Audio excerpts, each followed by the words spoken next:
In the West, about 700 BC in Greece, we had a place called Delphi and a woman at a temple there who could supposedly tell the future.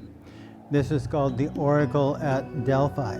In about 1500 BC in China, we now call oracle bones. In Chinese, we have two characters, or one word. It's Jian Bu, and they're two simple characters. The word Bu is basically a vertical line with a horizontal line attached to it, the representation of how one of the cracks might look in one of these turtle shells.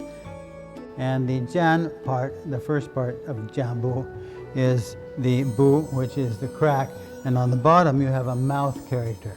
So it's basically believed that these bones can talk, and these bones, through the cracks in them, they can speak and forecast the future. Engraved characters on the outside of the turtle shell, and you can see the cracks which indicate whether you're going to have good luck or bad luck.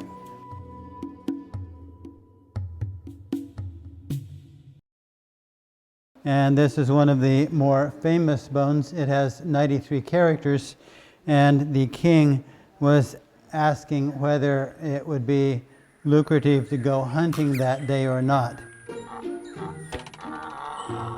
The bone is put in the fire, and the cracks are red, and it's decided whether or not the king should go hunting that day.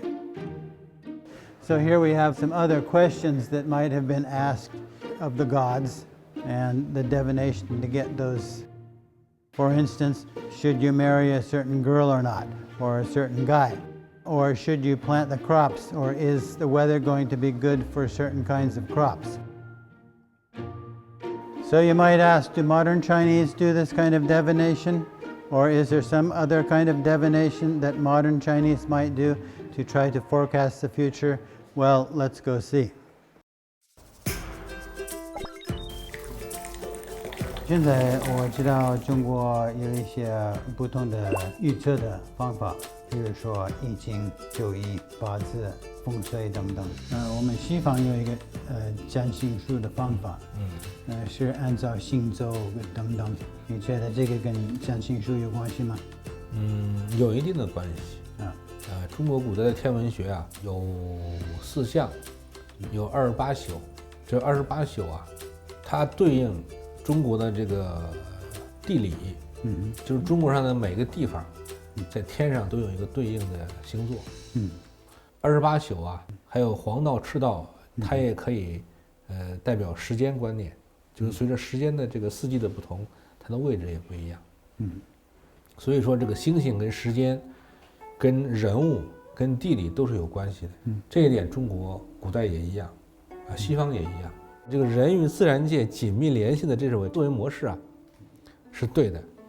就是我们人生活在这个社会当中，我们需要跟他人和谐的生活在一起，需要跟大自然和谐共处。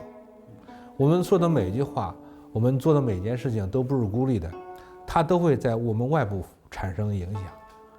如果我们做的是好事，说的是好话，就会有好的结果。叫积善之家必有余庆嘛，这也是周易里面的话。如果我们说的不好的话，办的不好的事情，也会有产生不好的影响。So back in the museum, we talked about the character Bu, which means to divine, and it doesn't matter whether you were in ancient China or modern China or somewhere else in the world, everybody is interested in knowing what their future might be and how they interact with the universe and how the universe interacts with them. So it's basically a philosophy of trying to determine where we're coming from and where we're going.